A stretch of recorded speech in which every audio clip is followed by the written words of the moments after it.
Bonjour, bienvenue à toutes et à tous. Je suis Margot Bernard de Indura. J'anime IRISC et dans ce cadre, nous organisons un webinaire sur les fontis, phénomènes, traitement et surveillance, avec la participation de Catherine Pinon de l'INERIS et de Rémi Béguin de Géophie Consult. On est ensemble pendant 1 heure environ avec une 30 à 40 minutes de présentation qui seront suivies d'échanges. Alors, IRIS, pour ceux qui ne connaissent pas, c'est une communauté collaborative d'intérêt pour le développement des compétences de la recherche appliquée et de l'innovation dans le domaine des risques naturels gravitaires. Donc, c'est un lieu d'émulation d'idées et d'avancement collectif. C'est une structuration qui est ouverte, donc tout le monde peut le rejoindre si vous travaillez dans le domaine des risques naturels gravitaires. Et IRISC a donc décidé de lancer une chaîne de connaissances qu'on a appelée WebIRISC, que vous pouvez retrouver en revisionnage sur Vimeo, et qui a pour vocation de porter à la connaissance du plus grand nombre les méthodes, outils, concepts, approches et expériences capitalisées dans les laboratoires et entreprises. Alors, on est donc aujourd'hui pour le webinaire avec Rémi Béguin et Catherine Pinon. Catherine, je vous laisse vous présenter. Oui, bonjour à tous, je suis Catherine Pinon, je travaille à l'INERIS, Institut national de l'environnement industriel et des risques. Je suis ingénieure géotechnicienne à l'unité risque géotechnique liée à l'exploitation du sous-sol, à la direction sites et territoires. Alors, une de mes tâches est d'étudier les risques liés aux anciennes cavités anthropiques que sont les mines et les carrières. Et je précise aussi que l'INERIS est le référent technique de l'État sur la thématique cavité souterraine. Et dans ce cadre, on réalise des missions d'appui sur cette thématique et également des guides pour les décideurs ou le grand public. Merci Catherine. Rémi, je te laisse te présenter. Bonjour à tous, Rémi Béguin, je travaille à Géophie Consult, donc bureau d'études spécialisé sur la sûreté des ouvrages hydrauliques. Et moi, donc, je suis en charge plutôt de l'expertise sur l'érosion interne, qui est mon domaine de compétences initiales, mais aussi la conception et l'exploitation de systèmes de surveillance par fibre optique. Merci Rémi. Je donne la parole à Catherine et à Rémi pour la présentation. Donc, je vais partager mon écran. Vous me dites quand c'est bon. C'est bon, bon. on le voit. Voilà, et je laisse la parole à Rémi. Merci. Donc, on va commencer cette présentation par la définition du fontis. Donc, Catherine, si tu peux passer à la première slide. Voilà.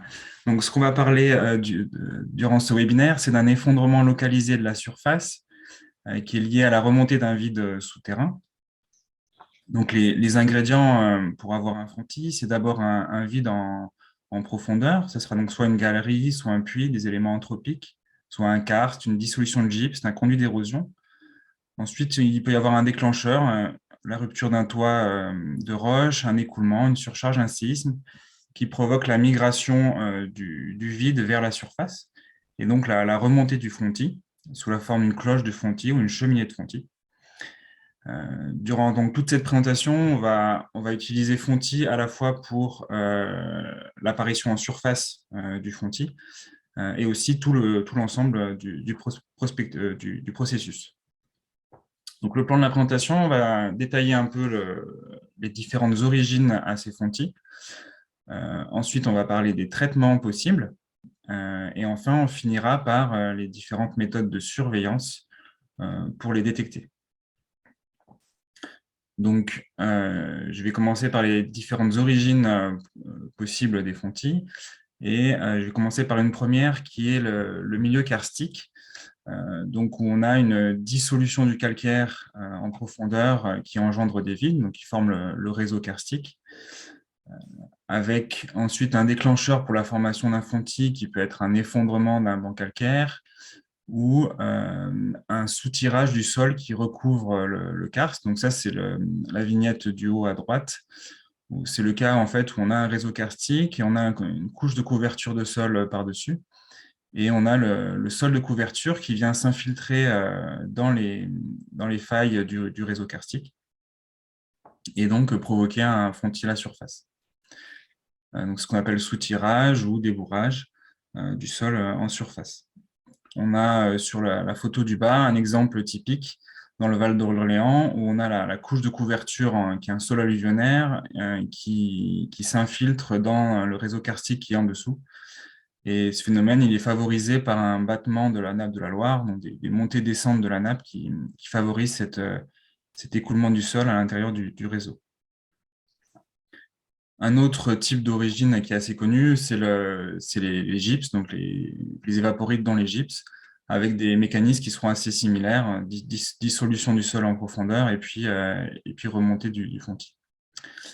On passe maintenant donc sur le mécanisme d'érosion interne, qui peut être la source de fontis. Dans ce cas-là, on a des particules de sol qui sont entraînées par un écoulement interstitiel.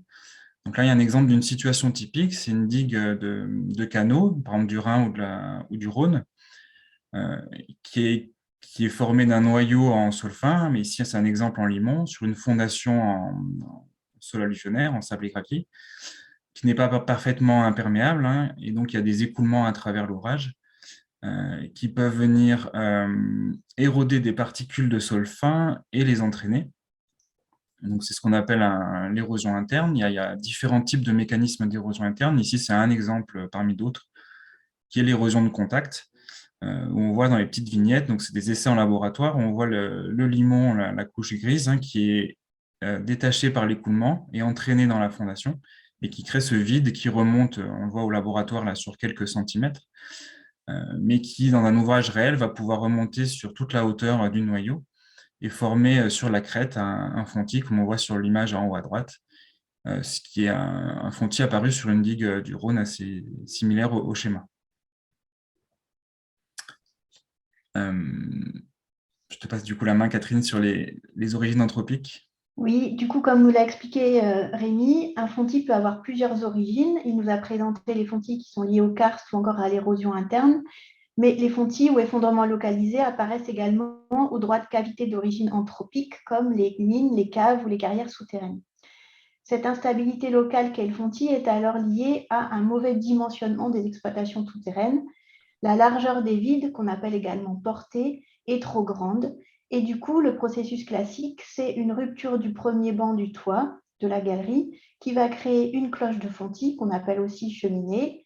Puis le vide va remonter progressivement vers la surface et déboucher de manière assez brusque au jour en créant un cratère dont le diamètre peut varier de quelques mètres à plusieurs dizaines de mètres.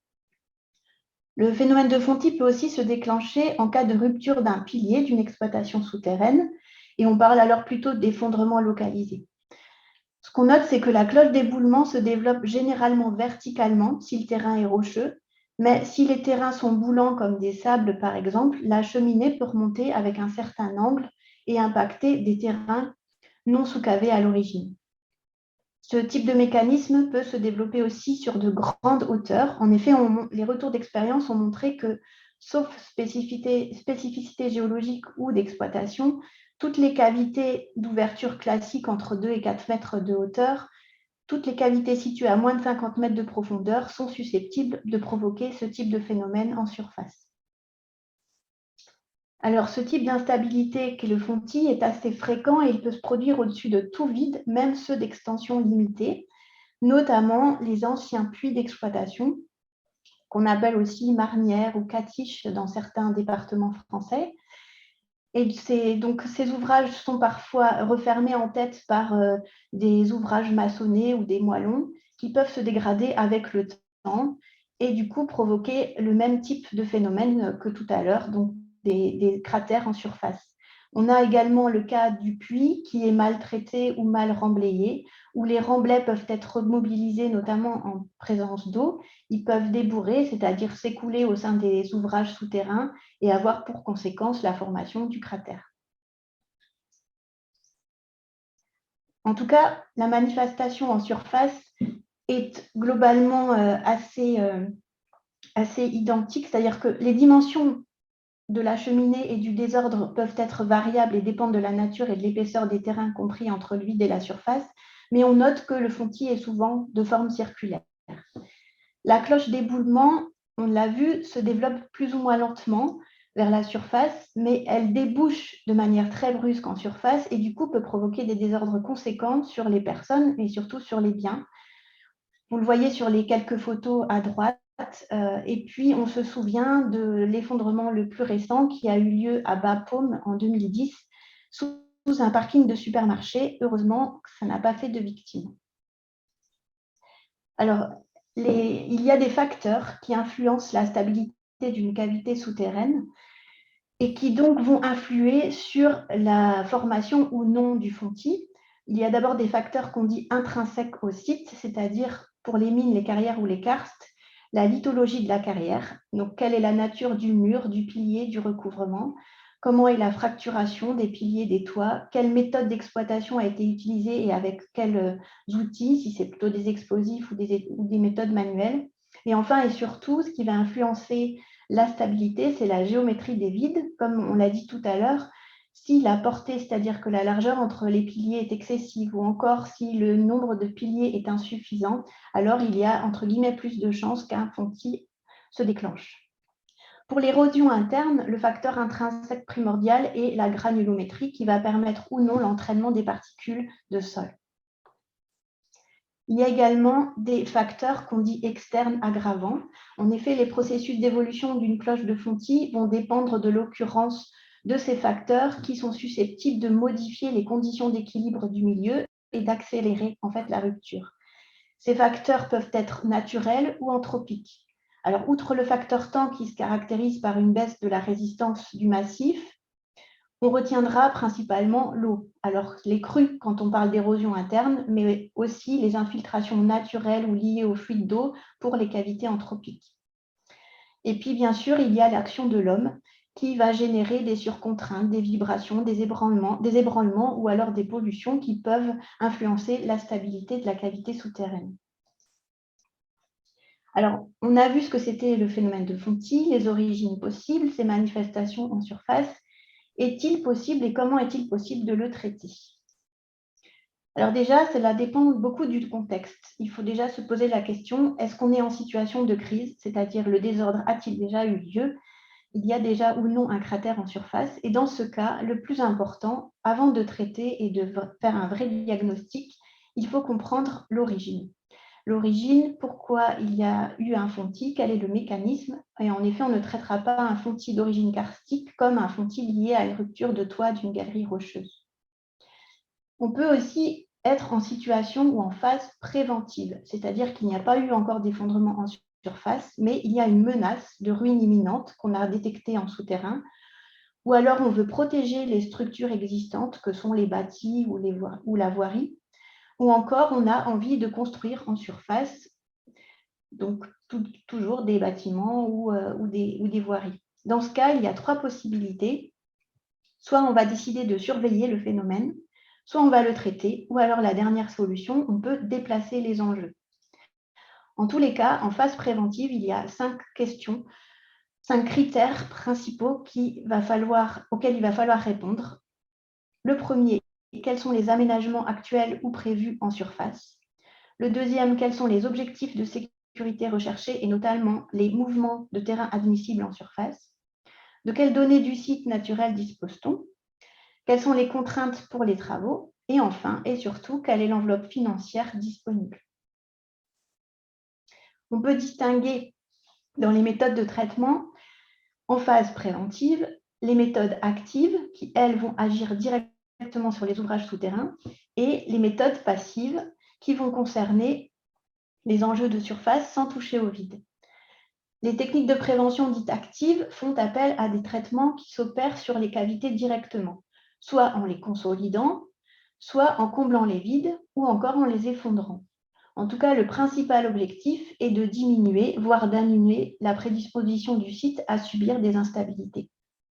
On peut noter sur le petit schéma de gauche qu'il existe des techniques qui permettent de conserver ouvertes les cavités et pourquoi pas de les rendre accessibles au public. Et il y en a d'autres qui les condamnent définitivement, comme le comblement. En tout cas, les techniques sont très diverses. Elles ont des donc très variable, et le choix va dépendre de nombreux facteurs qui découleront des réponses aux 5 questions précédentes. En particulier, il est important de connaître l'origine, je le redis, du phénomène de fontis. S'il s'agit d'un karst ou d'un phénomène d'érosion interne, on n'utilisera pas les mêmes techniques et il n'y aura pas les mêmes contraintes de traitement que pour les mines ou pour les carrières. Alors, je ne vais pas vous présenter toutes les techniques possibles pour traiter un fontis. Vous voyez, il y en a beaucoup. Je vais vous en expliciter 2, fréquemment utilisées en carrière, en cave ou en mine. Une technique qu'on dit active, qui est la plus pérenne et la plus usitée, qui est souvent choisie pour traiter un fontis déjà venu au jour, c'est le comblement ou le remblayage. Allô? Et la deuxième, Oui, bonjour monsieur. la deuxième technique est une technique passive que je vais vous expliciter, c'est la technique par géotextile. Voilà. Donc, parmi les méthodes de traitement par remplissage des vides, ou qu'on appelle aussi comblement, on sait que ces techniques-là sont des solutions qui sont définitives, donc pérennes à long terme, et elles sont utilisées pour les cavités souterraines instables, et en particulier pour le phénomène de fontis. Alors, il y a plusieurs techniques. Soit on va combler en déversant gravitairement depuis la surface un matériau.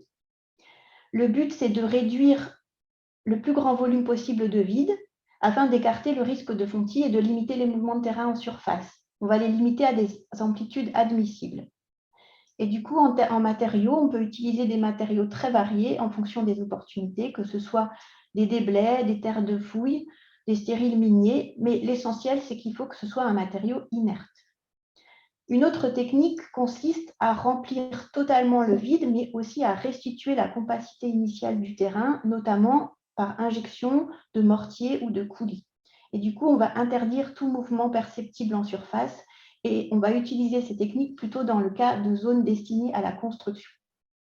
Donc, les matériaux injectés, ça va être du sablon ou du coulis qu'on va mettre en 2 étapes. On va appeler la première étape le remplissage avec un coulis de remplissage et la deuxième étape le clavage où on va mettre le maximum de coulis sous pression pour combler le vide résiduel.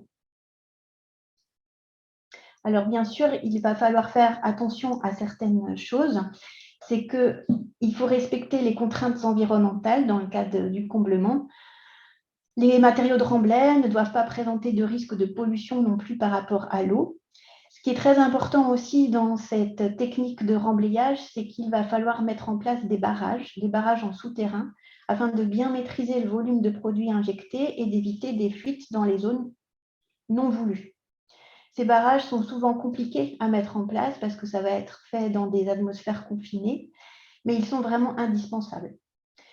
Et puis, une autre contrainte, c'est que la pression d'injection va devoir rester relativement faible si on utilise le comblement par injection, parce qu'il nous faudra éviter, bien sûr, de causer des désordres au voisinage. Ces techniques de comblement sont adaptées aux fontis ayant des bouchées en surface, mais aussi aux cavités inaccessibles ou dangereuses.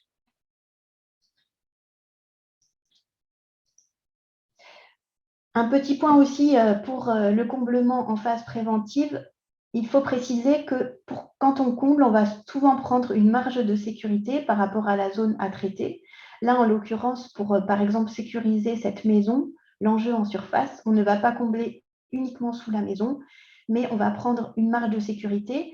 Comme on l'a vu tout à l'heure, le fontis ne remonte pas forcément verticalement à la surface, il va prendre un certain angle et c'est cet angle qu'on va reporter pour avoir cette marge de sécurité.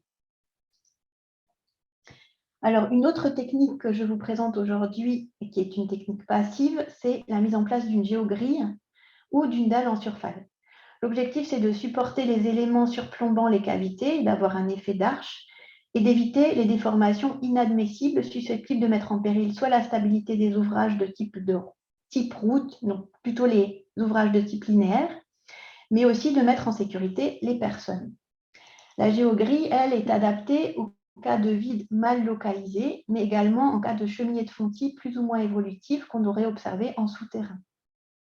Vous voyez, on met en place la géogrille après avoir terrassé une certaine hauteur, une certaine épaisseur de terrain, puis on repositionne le remblai sur la géogrille et si un fontis migre vers la surface, La géogrue va faire effet parachute, en fait.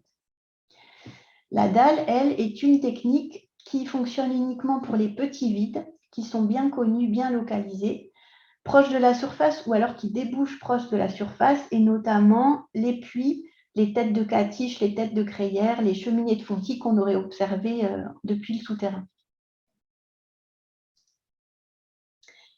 Voilà, on a vu quelques méthodes de traitement, mais il est également possible de surveiller ce phénomène. Alors, on va surveiller soit dans l'attente d'un traitement, soit parce qu'on ne peut pas traiter. Il y a plusieurs solutions pour surveiller. D'abord, on peut surveiller le vide à partir du souterrain. Et dans ce cas-là, souvent, la technique utilisée est la surveillance visuelle. Cette technique repose sur des visites périodiques de géotechniciens. Elle s'accompagne de photos et d'une carte géotechnique où sont localisées notamment les cheminées de fontis. Et cela permet d'apprécier l'évolution des fontis, y compris à l'aide d'indicateurs, quand l'observation paraît difficile. Alors, cette technique présente pas mal d'avantages puisque d'un côté, il y a peu d'investissement, on détecte efficacement les désordres nouveaux, et puis surtout, on peut utiliser des témoins tout ou rien, comme par exemple la peinture qui va nous indiquer tout de suite si le bloc est tombé ou pas, ou encore la mise en place de bâches, où là aussi, on met la bâche au sol et ça permet de vérifier qu'il n'y a pas de bloc entre la visite de l'année dernière et celle de cette année. En tout cas, c'est facilement comparable d'une visite à l'autre, même si l'observateur change. Un autre témoin tout ou rien, c'est les mesures ponctuelles, c'est-à-dire qu'on va mesurer au laser la distance qu'il y a entre le sol de la cavité et le toit de la cheminée de fontis. Bon, l'inconvénient de cette méthode, c'est qu'elle est imprécise pour les zones étendues ou avec de nombreux désordres. Et puis surtout qu'il reste les problèmes de sécurité de l'équipe qui va aller en visite en souterrain dans les zones dangereuses et notamment par rapport au gaz. Ces mesures géotechniques restent classiques, elles sont ponctuelles et localisées dans l'espace et dans le temps. Une autre technique qui consiste à surveiller le vide en souterrain, ça va être la technique qu'on appelle par surveillance instrumentée, qui permet du coup de suivre en continu et parfois même en temps réel si les données sont accessibles par site web. On va pouvoir mettre par exemple une surveillance acoustique, donc on va écouter à l'aide d'un micro des bruits de chute de blocs et les enregistrements seront disponibles par exemple sur Internet. La difficulté va être de localiser l'origine du bruit et du coup, on va devoir retourner en souterrain pour vérifier exactement d'où provient, enfin quel bloc est tombé.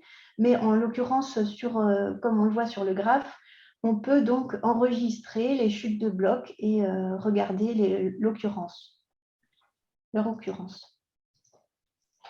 L'inconvénient, il y a aussi la technique du filet qui va détecter la chute de blocs, dont vous voyez sur la photo, ou encore le radar. Donc, c'est un capteur qui va mesurer la distance en continu entre le sol de la cavité et le toit du fontis, la cloche du fontis.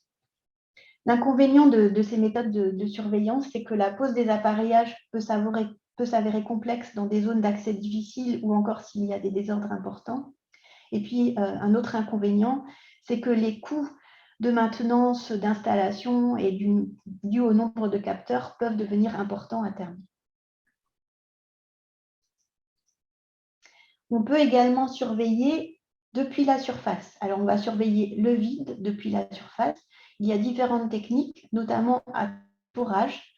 Donc, on va, par exemple, faire un forage, y faire descendre une caméra qui va faire une vidéo du vide, ou alors on peut y descendre un scanner laser 3D qui va faire un nuage de points 3D de la cavité.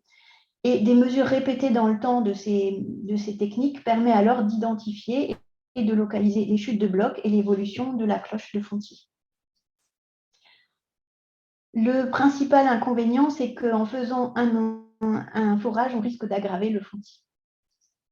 Une autre technique consisterait aussi à surveiller le toit ou le recouvrement en mettant en place des extensomètres dans le recouvrement. Voilà, je redonne la parole à Rémi qui, lui, va vous présenter d'autres techniques de surveillance. Ensuite, on peut surveiller la surface depuis la surface, donc soit de façon visuelle, hein, c'est le plus simple, on va voir si le fontis est arrivé. Mais pour être un peu plus fin, on peut faire des levées topographiques à différentes périodes pour ensuite comparer et arriver à avoir des prémices d'étassement avant l'occurrence du fontis en surface, donc soit par des mesures LIDAR ou photogrammétrie ou autre. C'est juste le principe d'un levé topographique à période de temps rapprochée. Ensuite, on peut surveiller les couches de sol dans la zone de progression du fontis pour essayer d'anticiper un peu plus l'arrivée du fontis en surface, et notamment par des mesures de déformation par fibre optique. C'est ce moyen que je vais approfondir dans la fin de la présentation. Donc, le principe, c'est un câble qui est installé dans la zone d'intérêt, qui est muni de fibres optiques et qui est connecté à son extrémité à un capteur qu'on appelle interrogateur, et qui permet de faire une mesure continue de la déformation axiale de la fibre. On va mesurer la déformation de la silice dans laquelle la lumière transite.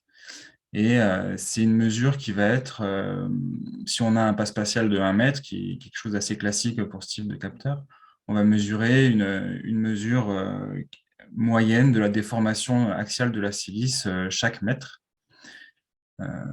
Et avec des résolutions classiques qui sont de l'ordre de 20 micromètres par mètre de déformation, donc 20 microdéformations, et surtout des portées qui vont pouvoir avoir plusieurs dizaines de kilomètres.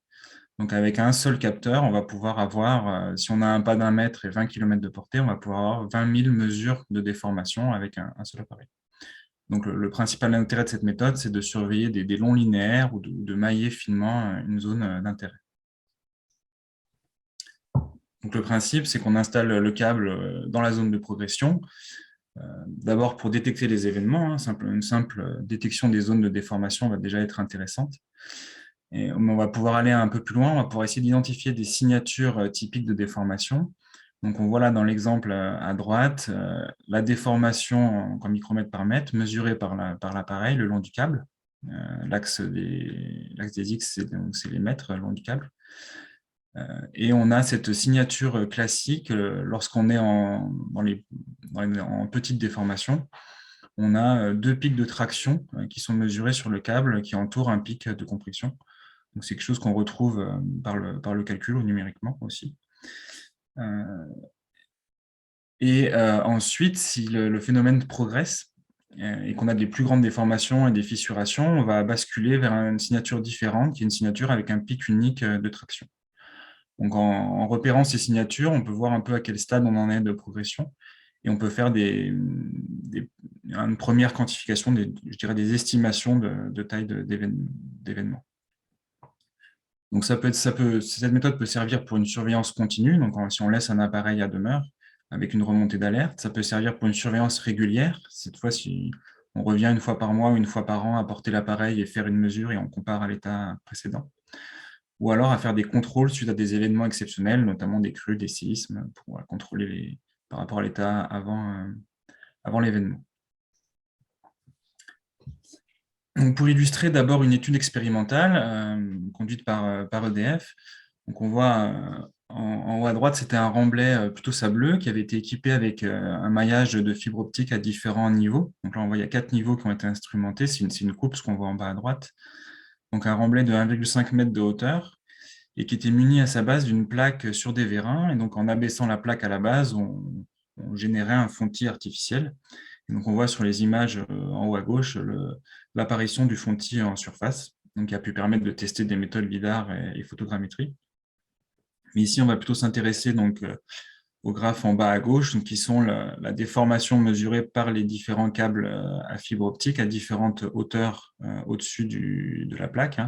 La plaque est représentée par les pointillés verticaux autour de x égale 0 m. Et donc, on voit sur le graphe en bas à gauche, on a quelques millimètres d'abaissement de la plaque. Et donc, on voit cette signature classique qu'on retrouve avec les 2 pics de traction qui entourent un pic de compression. Et ensuite, le graphe central, on a abaissé de quelques centimètres la plaque. Et là, on commence à avoir ce pic unique de traction qui se forme notamment dans les zones les plus profondes. Et puis, tout à droite, là, on a abaissé de plusieurs centimètres la plaque et on a ce pic unique de traction sur à tous les niveaux. Donc, on retrouve bien les signatures qu'on avait vues. Ici, si on passe sur des cas réels, donc ça, c'est un cas d'un canal étanché, un canal d'amener, dans lequel un câble a été installé sous le radier. Donc, on voit sur l'image les étapes d'installation du câble sous le radier, dans un contexte de gypse en fondation, en profondeur. Et on voit sur les graphiques des mesures centrées sur un événement qui a été détecté. Il y a 4 km instrumentés, mais là, c'est un événement de quelques dizaines de mètres, qui est suivi maintenant, ça fait une dizaine d'années, et on voit une bonne fidélité des mesures d'une année sur l'autre, et donc la possibilité de caractériser des cinétiques d'évolution de l'événement, et on retrouve la signature classique ici des petites déformations, avec des déformations qui restent modestes et donc qui, pour l'instant, ne déclenchent pas de maintenance, mais qui pourront le faire à l'avenir. On a ensuite un autre exemple de digue instrumentée, avec cette fois un câble qui a été installé, c'est le point rouge là sur le schéma à droite, qui a été installé en crête, juste à côté d'une paroi étanche qui est défectueuse, hein, qui est supposée défectueuse en tout cas, et où il y a une érosion interne qui se développe à travers des défauts dans la paroi, et donc des remontées de fontis. Et on voit l'image en bas à gauche du fontis qui fait une dizaine de centimètres, qui est observé en surface, et les mesures par le câble à fibre optique dans le graphique au centre, avec un pic de traction là, qui est des valeurs très élevées, on voit 6000 micromètres par mètre de déformation. Alors, avant que ce fontis soit visible en surface, comme on le voit sur la photo, on ne voyait rien en surface, mais par contre, avec la fibre optique, on pouvait avoir la signature des petites déformations avec le pic de compression. Et puis, on a eu un basculement au moment où il est apparu en surface. Merci. C'est aussi très intéressant dans le cadre du suivi d'un confortement, notamment si on fait un confortement passif, comme on a vu. D'abord parce que ça facilite l'installation. Comme on fait des travaux et qu'on creuse, c'est facile d'installer le câble au bon endroit. Et ensuite, ça a pour rôle de détecter les fontis qui remontent, mais qui n'arrivent plus en surface du fait du confortement, et du coup qu'on ne voit plus. Et donc, ça permet de vérifier, notamment si les critères de dimensionnement du confortement ne sont pas dépassés, les tailles de fontis ou le nombre de fontis. Donc là, un exemple de cette solution sur des voies SNCF au Remblai-des-Carmes. C'était une zone de 90 mètres de longueur qui était sensible à des fontis karstiques. Et on voit sur l'image, là, un fontis qui est apparu en 2015 entre les rails. Et donc, la solution de confortement qui a été retenue, c'est un radier béton de 30 cm d'épaisseur qui était résistant à un fontis de 3 mètres de diamètre. Et donc, en dessous de ce radier, il a été décidé d'ajouter un maillage de fibre optique pour détecter et localiser des fontis avant qu'ils atteignent ces 3 mètres, donc des fontis plus petits, et éventuellement déclencher des maintenances. Donc, sur la coupe en bas à droite, donc on voit la dalle béton, les rails en surface, et puis les points rouges, les petits points rouges là, qui sont tout en bas, c'est le maillage de fibre optique qui est donc en dessous de la dalle béton. Voilà. On a ici des illustrations sur l'image de droite de l'installation des câbles qui s'est faite en opération coup de poing en quelques heures. Au centre, le schéma de maillage de fibre optique, hein, c'est les traits verts, la fibre optique. Donc, il y a 8 lignes parallèles qui couvrent la zone, qui sont toutes connectées à un interrogateur. On le voit dans la photo de gauche, qui est installé dans un coffret au bord des voies et qui est paramétré pour déclencher une remontée d'alerte par SMS en cas de dépassement de seuil. On a ensuite ici un autre exemple, une digue de canal à nouveau, qui est en zone karstique. Et donc la digue principale a eu beaucoup de désordre à cause de fontis, donc il a été décidé de construire une seconde digue en retrait. C'est cette forme-là, un peu en rouge qu'on voit sur l'image de droite, une digue de renforcement en retrait. Et cette nouvelle digue a été construite en se basant sur un géotextile à la base, donc la méthode de confortement, c'était un géotextile. Et sous ce géotextile ont été installées des fibres optiques, donc c'est les points rouges qu'on voit sur la coupe. À nouveau, dans le même rôle, détecter les fontis qui seraient arrêtés par le confortement par géotextile et éventuellement déclencher des actions. Donc, on voit ici que donc là, c'est un site qui est exploité avec une analyse qui est faite des données en ligne avec le logiciel. Alors, je ne sais pas si tu peux cliquer pour que l'animation démarre. Voilà. Et donc, on voit donc une vue de l'ouvrage avec un seuil qui peut être paramétré en fonction du seuil qu'on choisit. On a l'apparition des points qui dépassent le seuil qui a été déterminé. Donc, on a beaucoup de points qui dépassent parce qu'on a mis un seuil bas. Et ensuite, on a le champ de déformation qui est calculé à différentes dates, en haut à gauche. Et puis, on peut aller cliquer sur différents points de la zone pour voir comment ça évolue dans le temps, hein. C'est le graphe en bas à droite. Notamment, voir si c'est une évolution réversible dans l'année, qui ne pose pas de soucis, ou si on a des formations irréversibles qui peuvent arriver. Donc, on peut ensuite, à loisir, faire des seuils plus compliqués qu'un seuil simple, déclencher des remontées d'alerte ou exporter des données pour les post-traités. Donc, ça permet d'avoir un accès en ligne aux données, à la fois par l'exploitant et puis les bureaux d'études.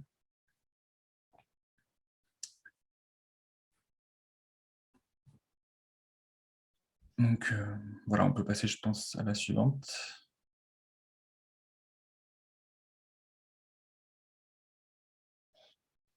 Du coup, je reprends la parole pour la conclusion et pour quelques perspectives. Donc, en conclusion, moi, je dirais que parmi les phénomènes de mouvement de terrain, l'effondrement localisé et plus particulièrement le fontis est un phénomène qui est assez fréquemment rencontré à faible profondeur. Et du coup, qu'il présente des risques pour les biens, mais plus rarement pour les personnes, notamment en contexte urbanisé. En tout cas, la gestion du risque fontis va dépendre du contexte local qui va comprendre des aspects techniques, économiques et sociaux. Il s'agira du coup de faire le choix entre traiter, surveiller ou encore une dernière possibilité que nous n'avons pas beaucoup exposée ici, c'est déplacer les enjeux. Et je terminerai par préciser que le choix de la technique de traitement, vous avez vu, les techniques sont nombreuses, diverses, que le choix de cette technique va nécessiter une phase préalable d'acquisition des données qui est vraiment importante et qui va comprendre plusieurs étapes. La première, c'est qu'il va falloir bien localiser les vides et ça va nécessiter des investigations. Il faut toujours préciser les dimensions des vides. On va par exemple utiliser des méthodes géophysiques dans ce cas-là. Et puis préciser les caractéristiques mécaniques des terrains sous-jacents les vides. Voilà. Donc, sur la fibre optique, donc elle permet un suivi dans la zone de propagation des fontis. L'intérêt, c'est d'avoir un seul appareil et plusieurs dizaines de kilomètres de câbles sensibles et détecter des précurseurs avant l'arrivée des fontis en surface. Et on peut aller un peu plus loin que juste détecter la présence. On peut aussi estimer des tassements des stades d'avancée du processus. C'est une technologie qui est adaptée notamment pour les longs linéaires et les maillages étendus, pour tirer parti de cette grande portée. Lorsque les cavités sont inaccessibles, non localisées ou encore à venir, on a vu que ça pouvait permettre de faire du suivi en continu sur une longue période avec des remontées d'alerte.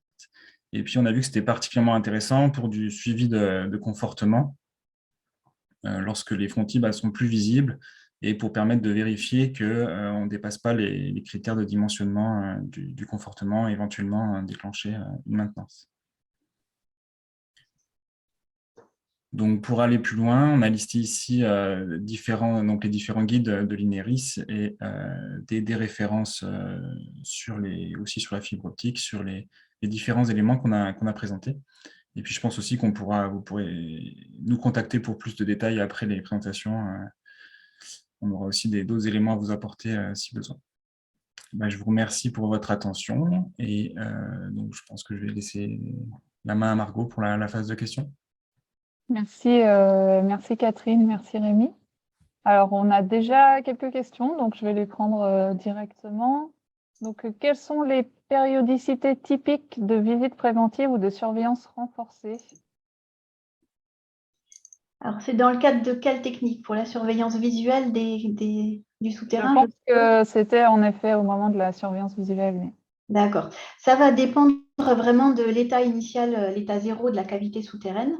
Il y a certaines cavités qui ne présentent ou qui présentent très peu de désordre et du coup, on va dire qu'une fréquence tous les 2 ou 3 ans suffit. Et puis, il y a d'autres cavités qui, soit par le contexte, c'est-à-dire présentent des enjeux importants en surface, soit parce qu'en souterrain, on a détecté dès le départ de nombreux désordres, et ben, on va dire qu'il faut y aller tous les ans, quoi. Il y a même certaines cavités qui sont visitées tous les 6 mois. D'accord, merci. Donc, une autre question, quand on parlait des géogrilles, quelles sont les déformations qui sont acceptables?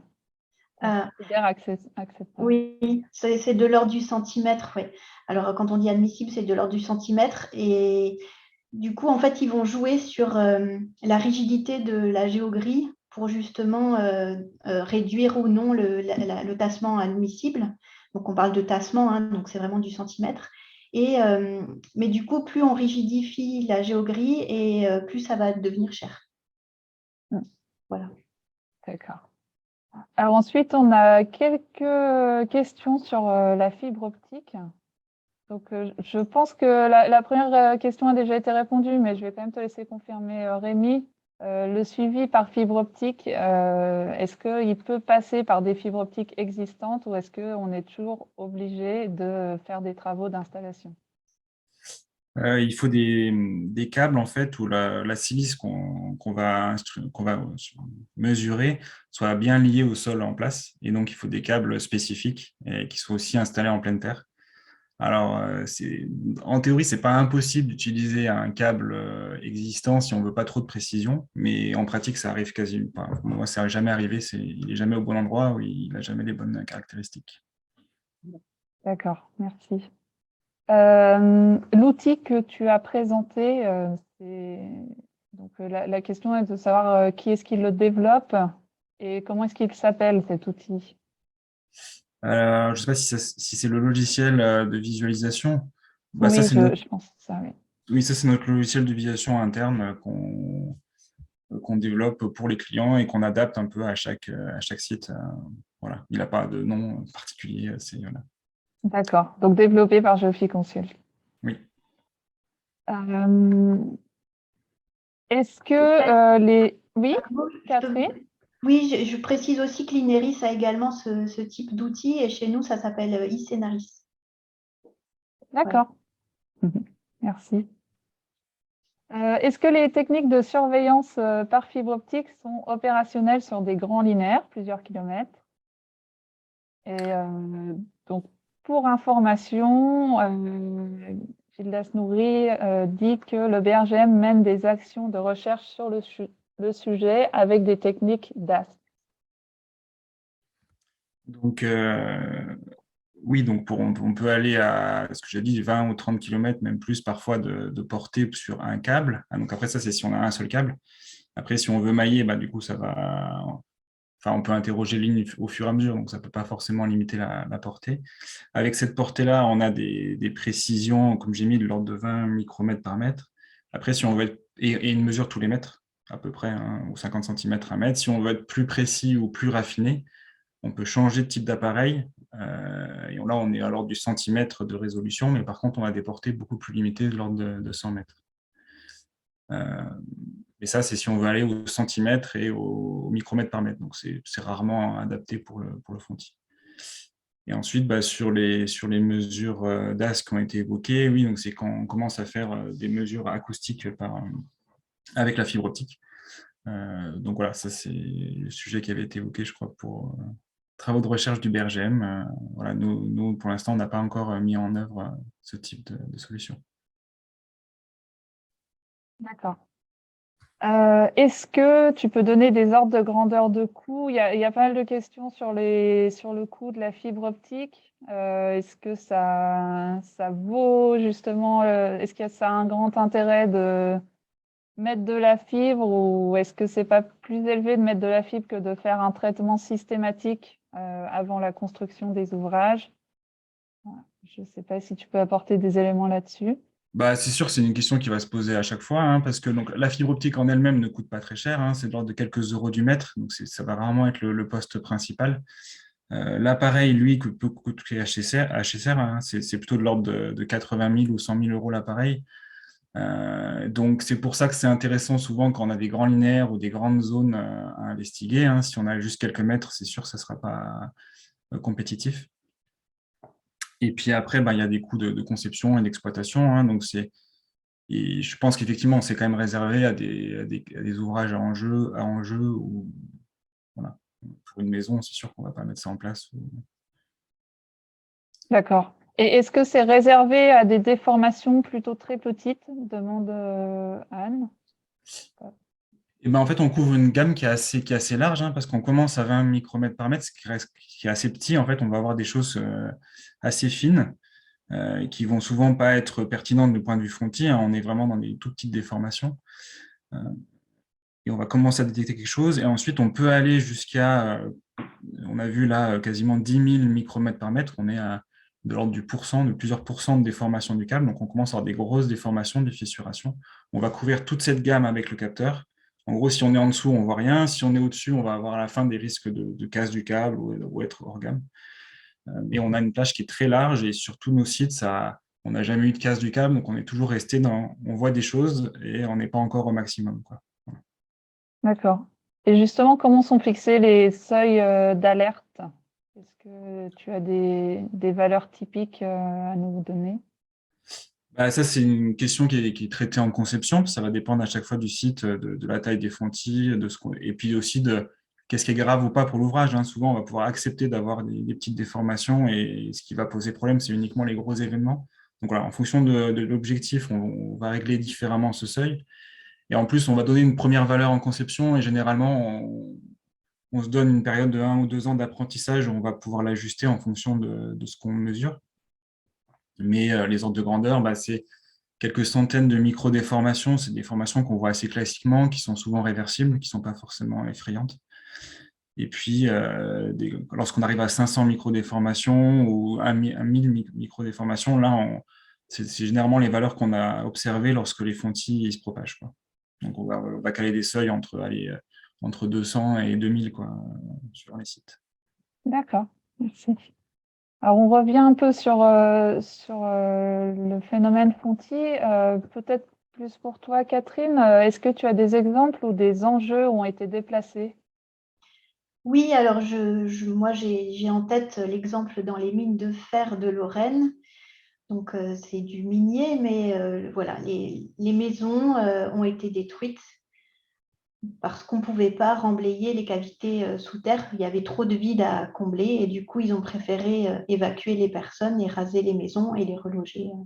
Donc ça c'est en Lorraine, les mines de fer, ça s'est passé, oui. D'accord. C'était déjà il y a quelques années, non? Ah, oui, oui, oui, oui. C'était plutôt dans les années 2000. Oui. D'accord, merci. Alors, on revient sur la géogrille. Donc, Gildas Nourri cherchait à connaître les diamètres maximaux acceptables. Quelles sont les pratiques usuelles, en fait, en tenant compte de la rigidité? Alors, jusqu'à aujourd'hui, bon, je ne suis pas une spécialiste non plus, mais jusqu'à aujourd'hui, on peut mettre une géogrille si le fontis a un diamètre de 3 mètres au maximum. Plus grand, c'est compliqué. Je veux dire une bêtise, c'est 3 ou 5. Oh, maintenant, j'ai un doute. Entre 3 et 5 mètres. Et du coup, des diamètres plus importants, c'est compliqué. La géogrille ne va pas pouvoir reprendre en fait suffisamment les efforts. Donc oui, c'est 5 mètres. D'accord. Et il y a effectivement, après, il y a des règles de dimensionnement, c'est-à-dire que tout se dimensionne. Mais voilà, c'est comme disait Rémi, il y a tout un travail de conception à l'origine des méthodes. Ok. Alors, je sens que ensuite c'est une question qui est bien précise, donc peut-être que ce sera possible de reprendre contact avec Catherine et Rémi. C'est pour remblayer un fontis peu profond dans une digue fluviale en remblai. Faut-il préférer la mise en place d'un géotextile et remblayer par-dessus ou directement remblayer le fontis sans géotextile? Je pense que c'est effectivement très concret et très spécifique. On ne va peut-être pas répondre comme ça. Je dirais que dès qu'on peut remblayer en fait le vide, c'est aussi bien, plutôt que dès qu'on Sauf peut traiter la cavité, quoi. il faut être sûr, par contre, comme on le disait, de l'origine du phénomène. Pourquoi il se passe et quelle est la raison originelle pour ne pas avoir le même souci dans quelques semaines ou quelques mois. Et ensuite, donc une dernière question, pouvons-nous faire un suivi de l'évolution superficielle par interférométrie radar ou est-ce que le suivi le plus important à faire est en surface? Je ne sais pas si vous avez une réponse à apporter Bah, c'est là-dessus. sûr, c'est toujours, c'est toujours plus précoce, plus on peut mesurer profondément, hein. Si on suit la cavité, bon, on est plus précoce que si on suit la surface, mais bon, c'est toujours souvent plus compliqué à accéder. Et en surface, bah, nous, ce qu'on a vu, c'est qu'on a quand même des précurseurs, si on arrive à mesurer assez finement, qui peuvent être bien avant que le frontier apparaisse. Donc ça va dépendre un peu du type de sol, la profondeur, des choses comme ça. Après, sur la méthode d'interférométrie radar par rapport à d'autres pour faire le levé topographique, ça, moi, j'ai pas de compétences. J'ai pas d'avis, mais effectivement, il faut pouvoir mesurer, je dirais, l'ordre du centimètre, même un peu mieux, pour faire un suivi précis avant pour avoir quelque chose qui est avant qu'on le voit visuellement, quoi. Mhm. Merci. Merci à tous pour votre participation. Bonne journée. Merci à tous. Merci.